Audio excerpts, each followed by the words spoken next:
I think that each judge should be like one from like a different like political party, like one Democrat, one Republican, one Green Party, like so on. Right. Because then you get more like perspective. There's 9. There's 9. Oh, crap. Oh, Okay. shit. Okay. I don't know if we have enough parties then, Malia. Maybe not. but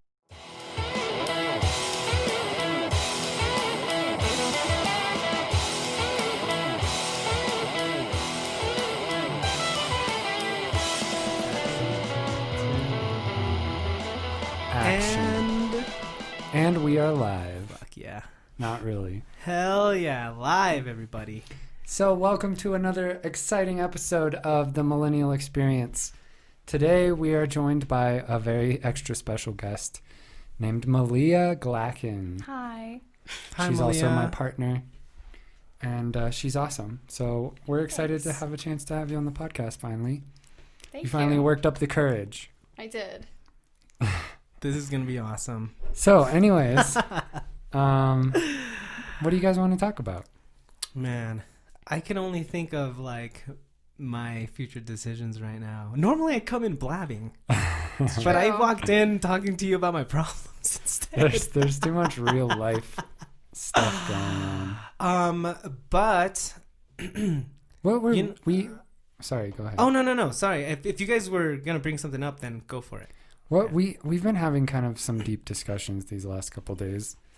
What were we talking about?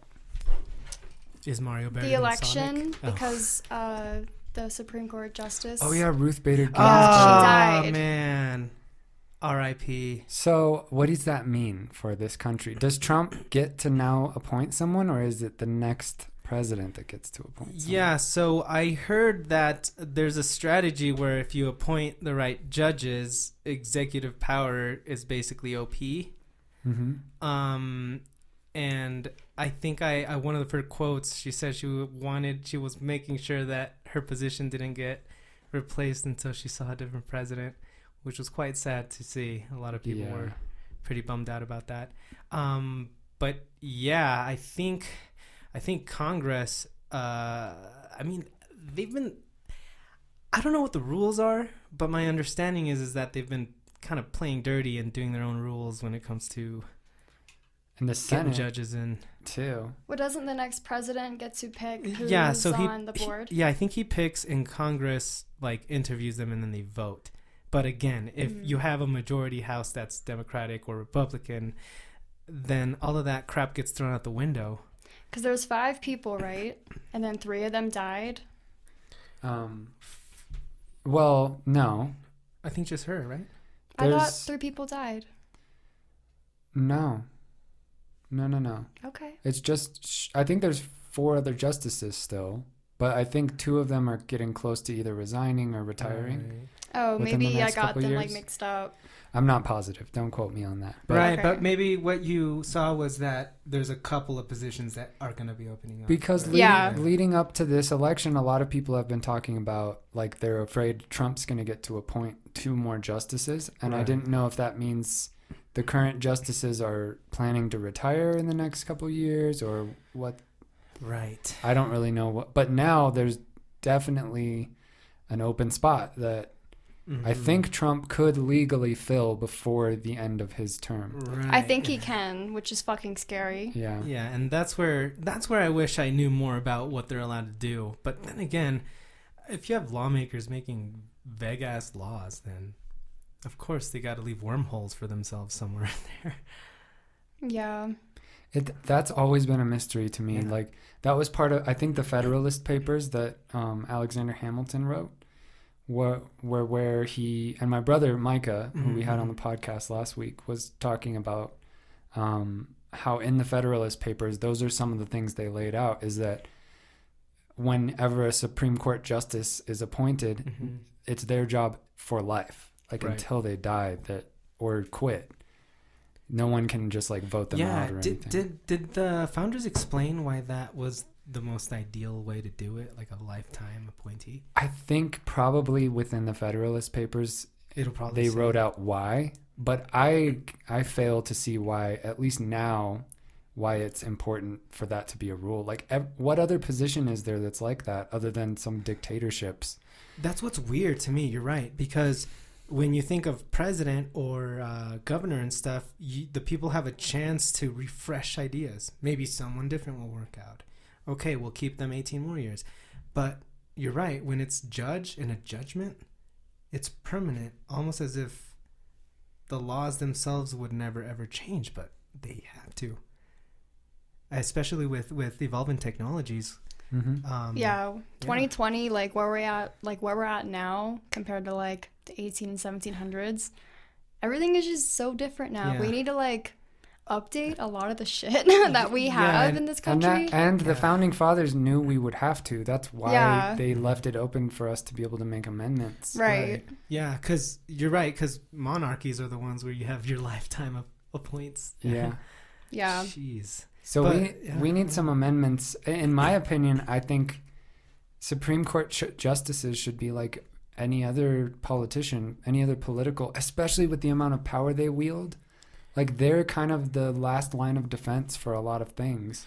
Right. And if you get 4 people that all have the same opinion and one... Are there 5 Supreme Court justices? I think it's an odd number. I think it might have been 5. I thought it was 7. Maybe it's 7. But But either way, I if could you be have wrong. like, if it's 7 and you have 6 that are all like Republicans? hardcore Republicans, all with the same views, what's the point of even because they're going to be lifetime. Yeah, I agree with you because, especially with the fact that you can have 70-year-old presidential candidates who are gonna get crap for the age.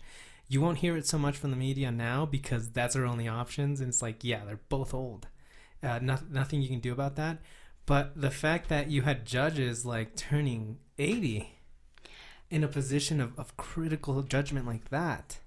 Yeah. I think maybe we should take a look back and see how we're dealing with judge appointments like that. See, I always thought it would be like a good idea to have one judge, like let's say like there's 5 or 7. I really don't know the number. We probably should have Googled that. I'm going to do that right now. Yeah. Okay. I think that each judge should be like one from like a different like political party, like one Democrat, one Republican, one Green Party, like so on. Right. Because then you get more like perspective. There's 9. There's 9. Oh crap. Oh Okay. shit. Okay. I don't know if we have enough parties then, Malia. Maybe not. but actually, I mean, you'd be right if there was enough. I think they shouldn't ever demonstrate any partisanship ever. I think they just shouldn't. You can't. Why? Why would it shouldn't matter what party they are because the law is the law. But I mean, they're also there interpreting it though. They are. And based on your own political opinion, sure, you can interpret it a little bit to the right or interpret it a little bit They're to the gonna left. have a slight bias based on like their beliefs, and the Supreme Court justice system, like they're like the top of the top. Yeah, that's where the last. So they call is. handle all of like the really intense cases that need like really Super intense thinking, perspective on it, yeah. and like critical thinking, like a great jury. Like it's a lot. It's really intense. Yeah. So And that's where the federal Supreme Court trials are the ones where like abortion is decided and things like the civil rights movement was decided. Like all of those things ultimately comes down to this last line of defense of 9 people that are determining the direction that our country should go in. And I tend to, like, I've talked to you about Unity 2020 a bunch of times. Oh, like, yes. I saw a little bit of that. Yeah. If we as a society are all going to agree that for some reason we're accepting the fact that we are a very partisan country now, like regardless of how we got here, We're always picking teams it's now. basically 50-50 all Yeah. the way to the right and all the way to the left. There's really not a whole lot of people that sit in the middle like us. I would explain argue that. that we all have a little bit of both. You know, we're just rational. If I had to put myself in a like group, I would call myself independent. I'm not a Republican or a I Democrat. would too. I think though, bro, maybe we might be underestimating how many people. So let's just say you have your spectrum, right, left, whichever one you think. I think there's many more silent people there close to the center than on the ends, because I agree. You see a lot of extreme comments that are both right-wing and left-wing extreme comments, because you can get anti-vaccine from one side and then you can get anti-climate change from the other. Mm-hmm. And so I think you have a lot of the center people who aren't so sure of themselves, like the extreme people, to post and comment and say this is wrong and that. They just don't care as much. They're just kind of seeing like, dude, like if I say something, anything you like agree with is like an extreme opinion now. And I think those people are just not wanting to get into that arena that everyone else is, those extreme people who really think you have to go all the way, one way or the other. But I think it'd be interesting to try to get a huge handful of those people, left side and right side of the middle, and see how they felt about issues, because I think a lot of us in the middle could agree we don't like extreme opinions. It's just, it doesn't work. And that's why, like, I wish the founding fathers had foreseen this becoming a problem, partisanship. Oh, no, they didn't like parties. Oh yeah. They didn't so like parties. They already tried they to. had done that, and then somebody tricked everybody. Mm-hmm. And it's that, like, and when you're tapping into the tribalism with humans, that's it's what easy. I was going to say. It hijacks that part of our ancient brain. Yes, I that agree. wants to be on a team. Exactly, you know? and it feels good to be on the team. And if it can convince you you're on the right team, you feel even better about it. Mm-hmm. I would say you want to question authority. Anyone who thinks your mind is like just easily manipulated, you need to worry about them. The reason I like Unity 2020 as a concept is because it's like, it's taking the partisanship of the country and saying, okay, we understand that there's people with both views. Mm-hmm. Not everyone's going to agree. Mm-hmm. That's why we cannot just keep going, you know, sometimes these people get the whole say, sometimes these people get the whole say. Like, why can't we have two people that are center right and center left that work together to find compromises that will make everybody pretty happy, rather than making half the people miserable and terrified and the other people insanely happy? Why can't we do that not only with a position like the president, but why can't we make the Supreme Court justices 8 people and 4 have to be center right, 4 have to be center left? That way they're always having to come to a compromise on everything, rather than, I don't know, maybe it's a horrible idea. I think Unity 2020 sounds a lot better on paper But than in reality. I don't think it would work for long term. But what we're doing right now isn't working, is my point. Nothing's working. So it's worth a try to try something else. It is worth a try, but I don't know if that's the solution to like our problems. I think I don't know. I don't know if we have one. For me, and I mean, in my opinion, I think the basis first is gonna be getting money out of politics, because us poor and wretched people cannot compete with money that corporations just throw into the political environment, just drowning us. Like, the amount of dollars covers the people, and so you see politicians just looking at the money. I don't think anything can significantly change until money is not influencing politics. We just cannot compete. I don't have $500,000 to buy a Senate vote. Mm-hmm. I mean, I'm just sitting there being represented by paying my taxes, and yet not feeling any representation. So, I mean, not I, but as in, you know, a citizen who would be, you know, who could vote. But it's basically like I said, just a handful of people that are basically. It makes you wonder. Thing. It makes you wonder if allowing money to be into politics is conflicting with no taxation without representation. How represented are we when somebody can buy a vote? Right. One single person. It's true. Yeah. And essentially that phrase just means you can't tax us if you're unless not going we're to being represented. Exactly. Then why are we paying taxes? Yeah. And I think that was another, the reason for the Electoral College. I know we keep coming back to this, but in those same Federalist Papers, they laid out that, because at the time the country was so spread out, there was very rural areas with just a few people living in an entire county. It like made sense like 200 years ago. And that phrase, taxation without representation, applied very well to that sort of thing, because there's these farmers that are growing all the food for the county. Right, and not getting and it's just anything two else. families. Right. And then there's a city center, like in the next county over, that has 100,000 people in it. And they're growing like all the food for the people. Mm-hmm. But then their 2 votes don't, even though they take up a whole chunk of their the state, needs aren't met. their by 2 those votes aren't doing anything compared to those 100,000 people that are voting very differently from the Right. rural areas. Yeah. So in order to get those places to join the union, like Montana and Wyoming and all these very rural, sparse, They had to give them some. they had to give them representation. equal representation, equal say in their votes. So that's why the Electoral College became a Made thing. sense back then, but You know- doesn't really make sense to have it today. I agree that things like that should be looked at the way that progressive religious people translate the Bible now, to where you try to make it make sense with today's lifestyle, rather than try to like justify it because they think like the person who originated the idea was really great. So like, you know, but you're right. It doesn't necessarily work like that anymore. And I think, it does warrant some interest into looking at how money gets moved around the country, how people understand that the North and the South are playing off of each other because they grow most of the food in the South and a lot of the textiles in the North. Obviously, this is a country of consumption, so we all have to look at like us being part of that too.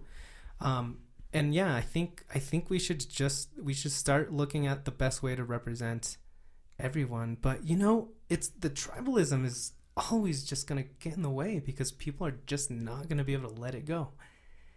You know, it's gonna be so weird. Oh, like let's say you do away with Republican and Democrat, you're gonna have people who are like, well, then how is politics gonna work? You know, they're gonna start wondering if it's a good or bad idea to break it all down and change it all up. But I think we might have to do a little bit of that. It's been long enough now that it's like, even though with how wise and like beyond their time a lot of the founding fathers were who wrote these documents, they did a really, really good job with what they had and the knowledge they had and the science they had and all of that. But like, we've got to be constantly, especially this far out now, hundreds of years out, we've got to start really going like, well, you know, in this case, maybe this way, this specific part wasn't written very well. Like the Electoral College, like it worked back then. It had a purpose. Yeah, maybe it doesn't did its apply job, now. but I don't think it applies now. So many people live in the United States, like One the vote most per person. That's what it should be. That's what I thought it was Count as them a all child.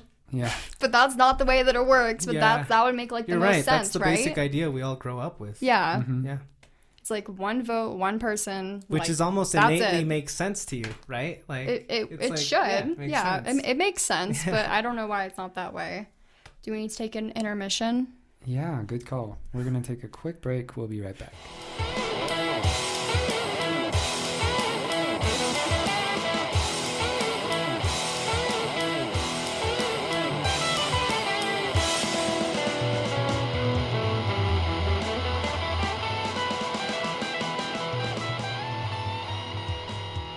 Nice.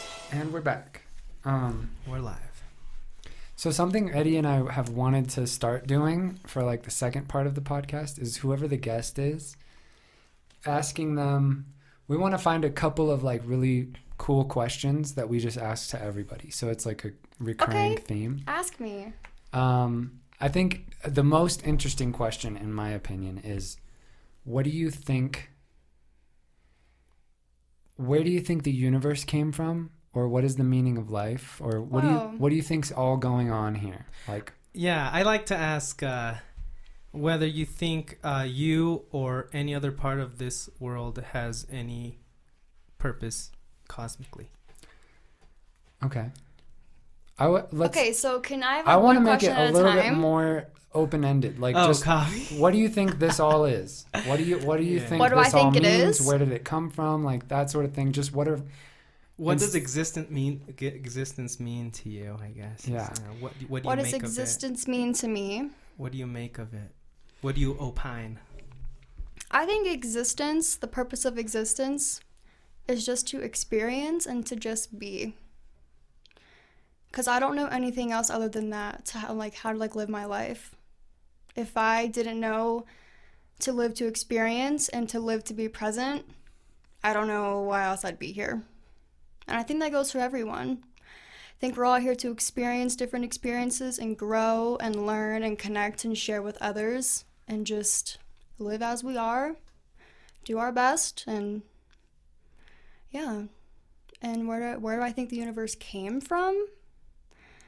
That's a big question. I think it came from a number of things that just happened. Like what? Well, I'm not really sure. What are your thoughts around it? Like, what do you think? I think Earth has always been here. It just has looked different. The Earth? Like our planet? Like since Big Bang, or I think later it's on? been here for I don't know, 4 billion years maybe. It's a pretty long time to me.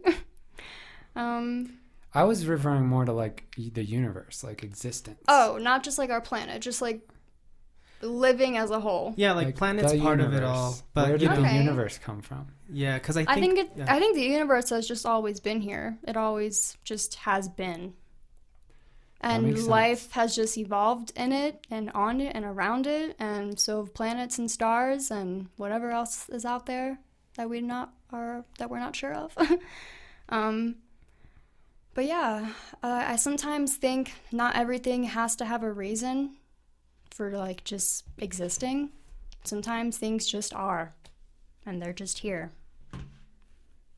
Okay. So sometimes I feel like we try to overcomplicate things when in reality they're just pretty simple, and they just are. They just exist, and that's it. That's their purpose, to just be. I agree with you. I think there's people who lay way too much purpose or meaning into something that may just be right there. It just is. Why can't things just be? People just want it to be special, more mysterious, more sometimes special. there isn't anything more to that. That's just it. And honestly, just being and just existing, that's it, is amazing to me as it is. Because that is its purpose, is to just be. And I think that that's truly amazing and beautiful. Yeah. What do you think, Eddie? That's my answer. For me, I like your answer, by the way. Thank you. Cool. Thank you. Meaning and purpose isn't apparent to me. I think it's only apparent if you create it for yourself. So, for example, me, I didn't always have this point of view. It was only just more recently. And mainly because I really, when I really started reading science books by Carl Sagan, stuff like that, the purpose is not, it's not something that's there and you find. If there is purpose, you have created it. And so in my case, you come into this world, part of nature, trees, and evolved from animals.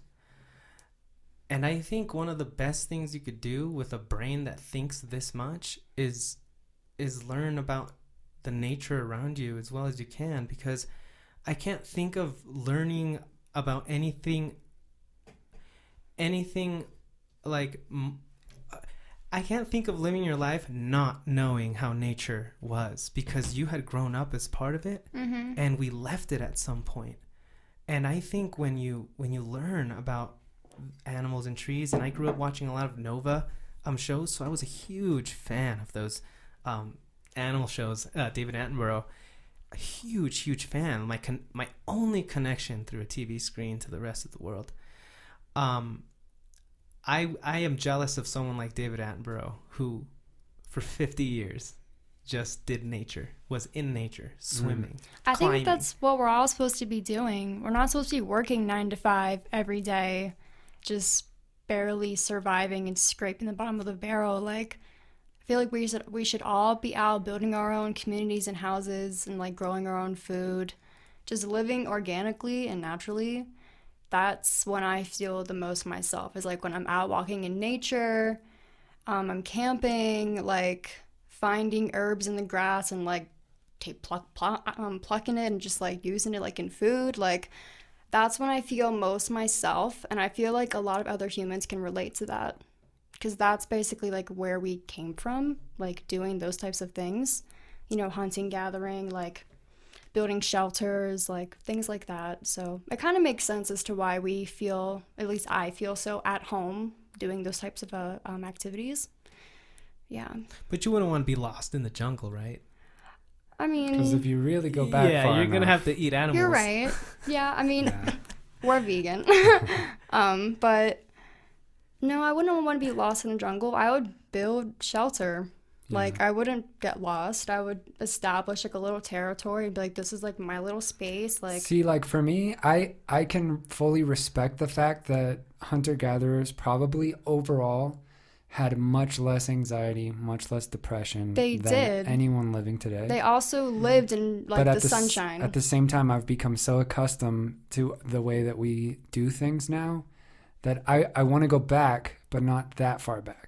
I want to go back to like homesteading times where Yeah. I'm fully self-reliant and I'm not causing any external destruction to the environment in any way. Like I'm just kind of using the resources directly around me and replenishing and recycling and reusing. That's and what just I mean. sustaining my own self without having to rely on the government for all of these different programs Exactly. and roads and things like that.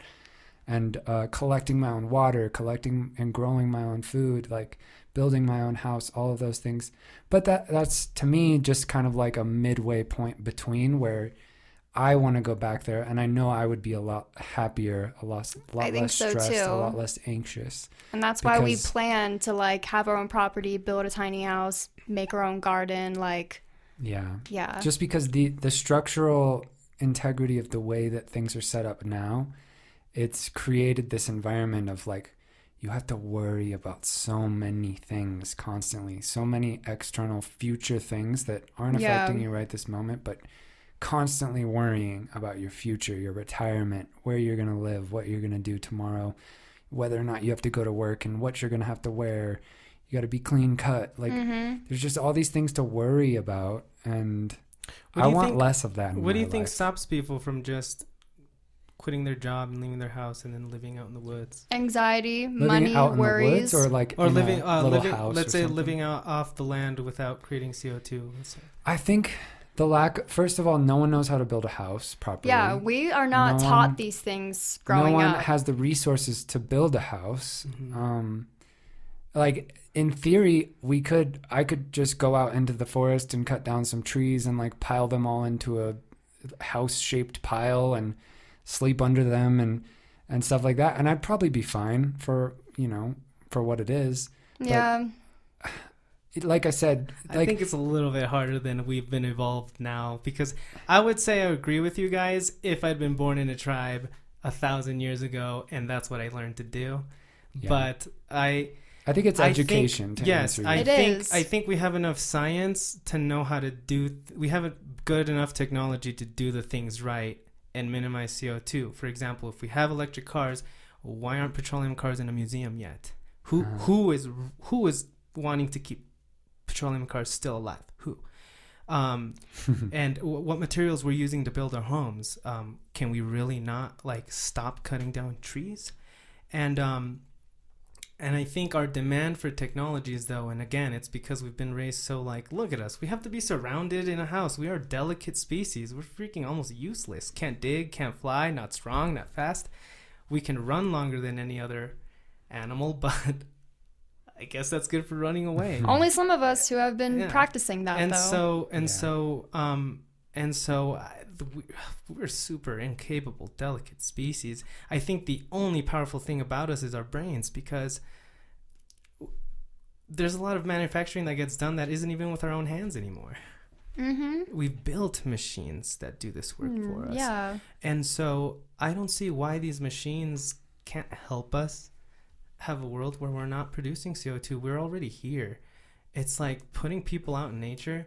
Some people like it, but look, you go out with a tent. It's not like you sleep out at night. You can't do that. Right.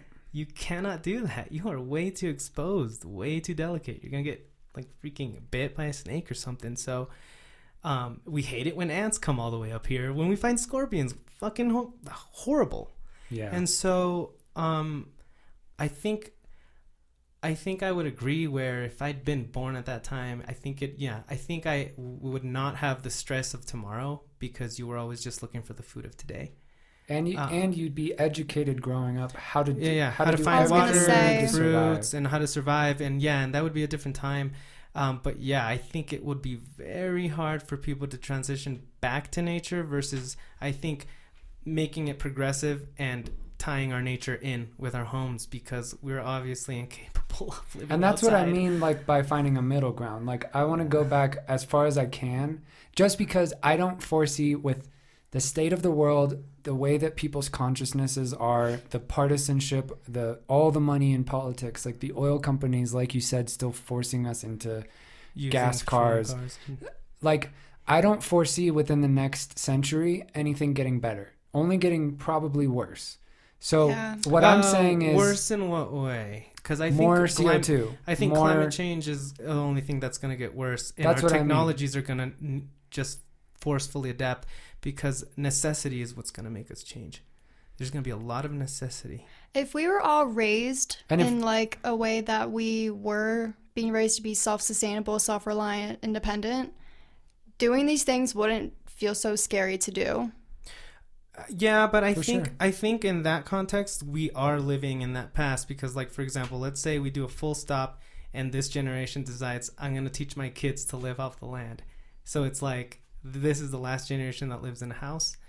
We would still live in a house. We would still live in a house. It would just be smaller, just more spread out, maybe. And you maybe would stop importing 99% of your food from the other side of the planet. Yeah. All the resources to build your house from the other side of the planet. You could use like local resources, like whatever's just gather just it all around. up on your own, grow it all on your own. Like, I don't know. That's what I mean by homesteading. It's like you're only using the resources directly around you and only impacting a small chunk of the planet right directly around yourself. And typically when you live that way, you don't waste like anything. Right. Like you always find a purpose for something. No more plastic. No more CO2 into the air. I agree if the planet had half its population it does now. Because it seems really hard to do that for like everyone in Asia to have the direct room around them. They live upwards of each other. I agree. That's true. Well, if you look at the planet, though, and this is something that's really bizarre to me, it's like if you look at the surface of the planet, humans all fit themselves into these tiny little pinpoints. Mm-hmm. And then, like, think about driving between here and like a different city. Sometimes there's just hours and hours and hours of nothing but land. Yeah. Just ground, trees, hills, grass, and not to get into this and hours and hours. Like we have the surface area to put people. It's just that everyone with our get close to the economic sectors of the world, right? Yeah, and it's because we're so reliant on everyone else to create our products, to grow our food, to all these other things that we have to work in such tight unison and be close to our jobs and all of those things. But in the world I'm picturing, and I'm not saying I want this for everybody. I'm saying just personally for me. Yeah. I don't want to rely on any of those things. I don't want to be near people. Me either. I want to be if the grid ever goes down, I want to be as far away from other human beings as possible. No one's going to find me. I want like an underground cellar to fucking hide in when the zombies come take over. A huge garden that you've grown and cultivated yourself, like a bunch of like fermented solar foods panels being saved to like canned and jarred foods. Oh yeah, whole shebang. Yeah. Yeah, I want the solar panels too, but I would just incorporate plants onto the buildings we use. Because we obviously like being around trees and stuff. Yeah. But this is basically halfway to a treehouse. Yeah. It's made out of wood from trees, and then we're up high. Why can't we keep cutting down trees to build our houses, but every time we cut one down, plant a new one? Yeah, I think that'd be also a good idea. I think you also need to pick trees that are the ones that grow fastest, and stop chopping down those 100-year-old ones. Holy seriously, fuck. I agree. Please don't do that. Those are special. Please don't do that. Like Joshua tree, like over there. Yeah, like the trees we could basically clone. Yeah, redwoods. That's what I meant. Yeah, like the trees we could basically clone. Like grow those, chop them down. Grow those, chop them down, because they weren't part of an ecosystem for 100 years before you were born. Like, do not cut those ones down. Yeah. Do not cut those down. But yeah, I think tree farms where you could just specifically use that farm. I think so too. Cutting into a freaking forest just to make. I mean, people need to live on land, yeah, and those are political issues. They really need to be thought out because it's population based there. Maybe, maybe make it illegal to cut down certain trees or trees of a certain age, or, you know, some of those laws are in place. Why not make certain trees eligible for building houses out of, as long as you do it sustainably, you regrow the tree, you know, you plant a new one or whatever it is. I think a good lodging company would be one that was saying, like, for every tree we cut down, we're planting more than one. Like a lumber company that's their mission statement. Because then I would always just buy from there. Yeah. Even if it's an extra 50 cents on a dollar. Yeah. I think our generation is becoming a lot more conscious of that. We really don't like when businesses do bad practices. We really don't. Especially ones that negatively impact the environment. Exactly. Yeah, it really pisses people off. Right now with millennials, climate change is a huge issue, especially since we'll be dealing with it in 2050, the economic side. I want to know what our viewers think about this topic.